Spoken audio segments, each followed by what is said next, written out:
Roar. Growl. Snarl. Bellow.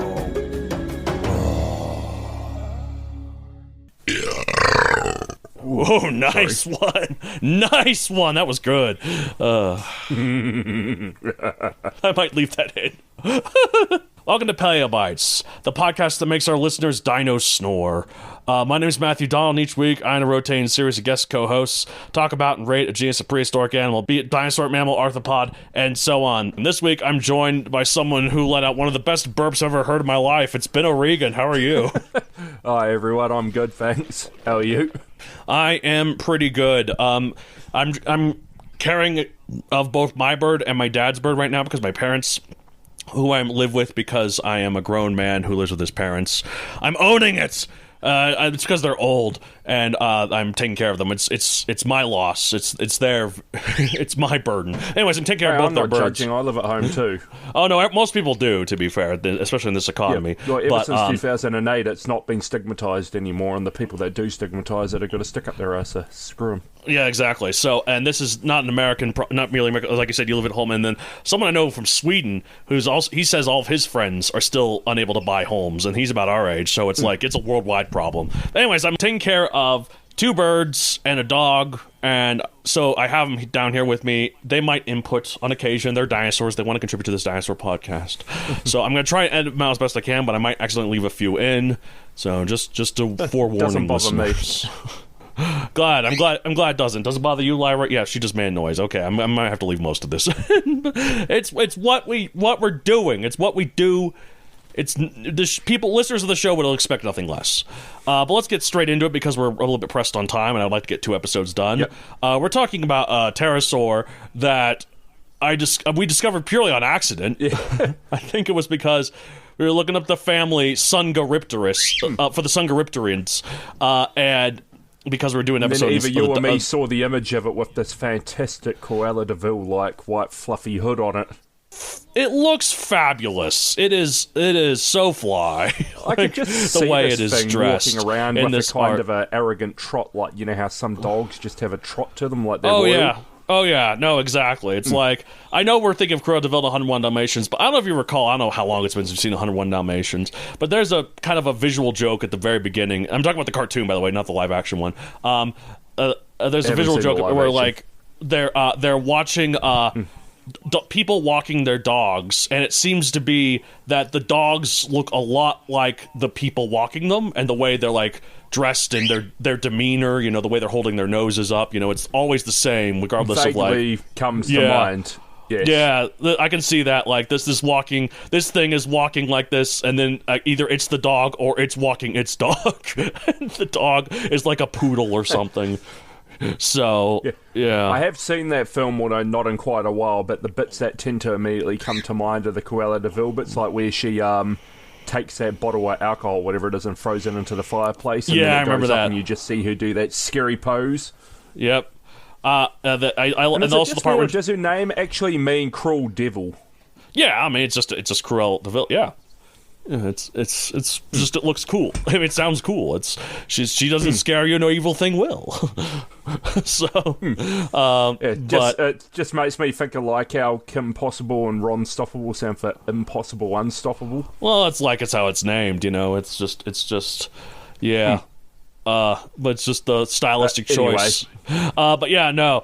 I think of that. I think of the scene where she's driving the car at the end and she's going crazy, and.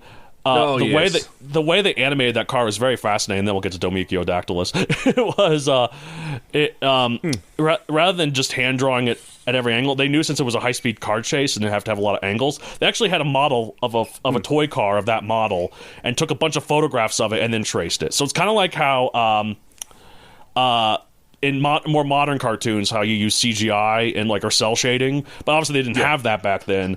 So they just took a bunch of photos in the position they needed of this toy car, and then put a cell shade over it to or cartoons over it to make it look like the cartoon style, and then put the others into it. And this is back before computers. A bit like an animated version of like how Star Wars would use miniature models and then exactly. edit out the bits. Exactly, and then just add, the like Cruella driving it into the cell. And again, they had to do this all physically into the actual cells of film because it was less technologically advanced time, but it's really impressive. That sounds like a pain in the ass. Oh my goodness, I'm all for like computers or AI like helping with busy work. Some people get really into the process of every little bit, but I'm like, you know what? I'm about results. Does that make me less of an artist? Who can say? Props to the Walt era Disney guys and the major props Walt era guys, because it was an art form for them. Major props. It was incredible. I'm just glad we don't have to do that anymore. So, but yeah, all right. So Domeykodactylus, or Domeykodactylus, I think is actually how it is. Type, it is a dsungaripterid. Domeykodactylus. Cool. Yep. Domeykodactylus, yeah. Is a dsungaripterid, a group of pterodactyloid pterosaurs with the upturned mouths and weird heads, like a bulldog or a piranha.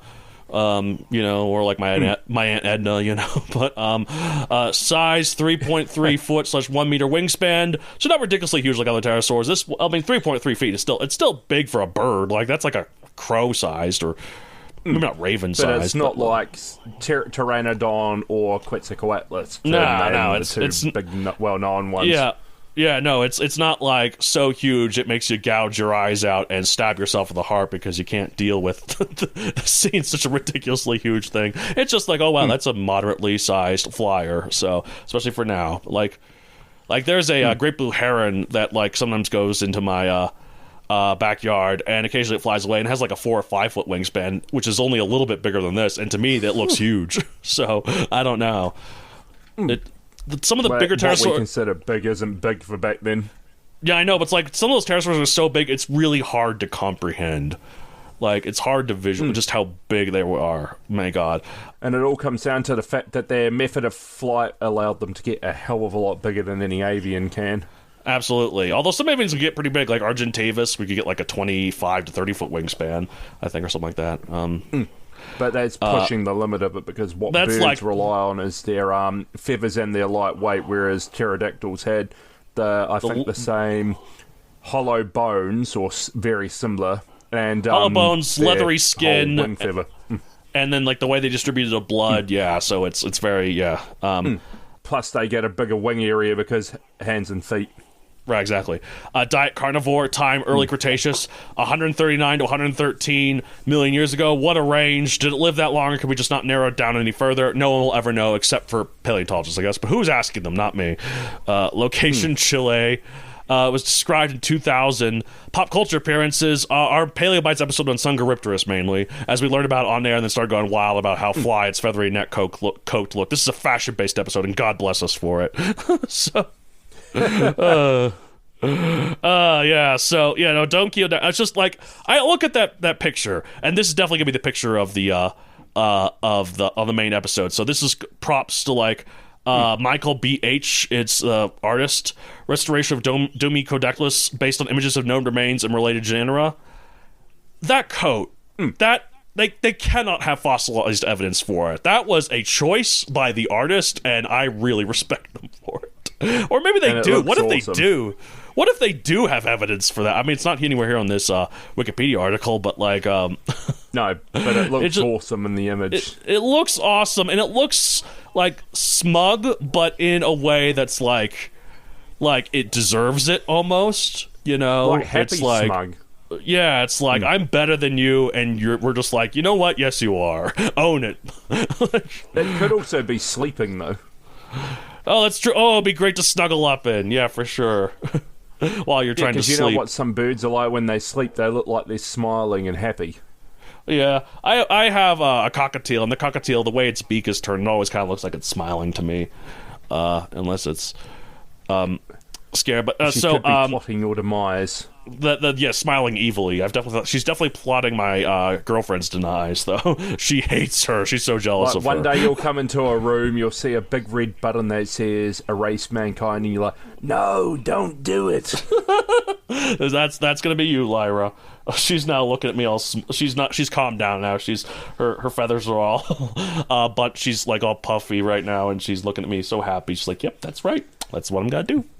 She won't be happy when she finds out the Velociraptor turns up and says you are not a true avian, and then erases her as well.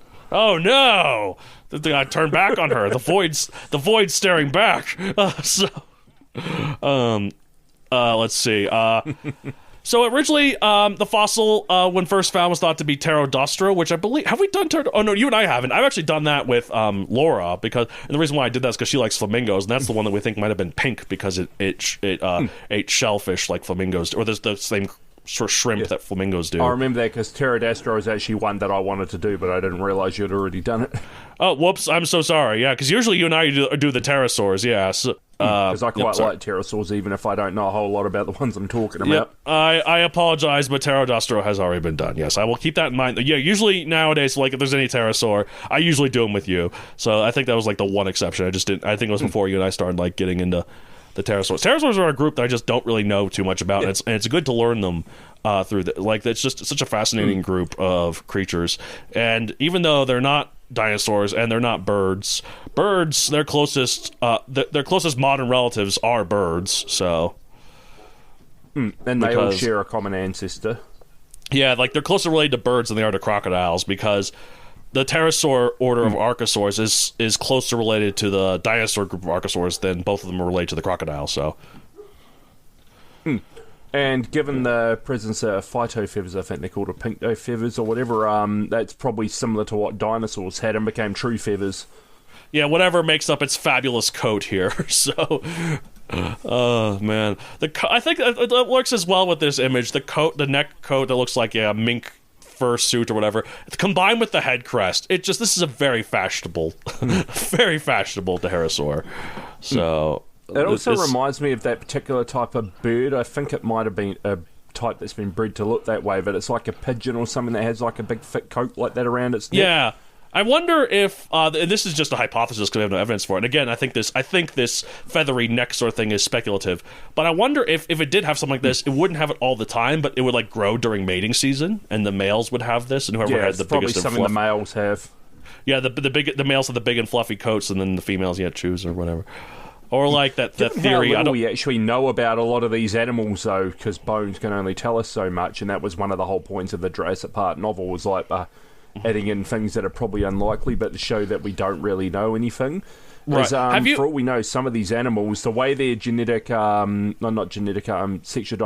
works, it might have been the females that did displays in some species, for all we know. Makes sense. I mean, I get most of it's hypothetical. Like, have you seen Prehistoric Planet? I'm assuming not, because I don't think you have Apple TV. No, and I've seen the odd clip here and there, like where two Quetzalcoatlus bully a T-Rex away from its meal. Well, there's one where it's like there's a nesting ground of some pterosaurs in Africa. I forget the name. It has a large variety of pterosaurs in it, so I forget the name exactly. But it has them with like the elephant seal or sort of way, where it's like one male with hundreds of females, like a harem. Or maybe this one, like this like Mesa, it has like I can see that being... That's a logical assumption. I mean, obviously not making any kind of comment on humans and like the way sexual selection that works, but with a lot of animals, having one male with a bunch of females does make a lot of sense, because the females are the ones that carry the eggs and lay them or whatever. Right. So they get more vulnerable there, so it's good to have less males and more females. Yeah. Oh, it was Domeykodactylus, which I also believe is in Jurassic World Evolution 2. Is it Domeykodactylus? I think it is. Yeah, I forget exactly. But it's really cool that it shows this. And so the males are like 3 times bigger than the females. And in this Mesa, there's like 3 or 4 of them and hundreds and hundreds and hundreds of females. And they all like kind of... like, this is my side of the Mesa, this is my side of the plateau, this is my side of the plateau, this is my side of the plateau. But then they have a really fun thing where they have a few males that, through some whatever genetic defects, are really small, so they can pass as females. And so some of these smaller males...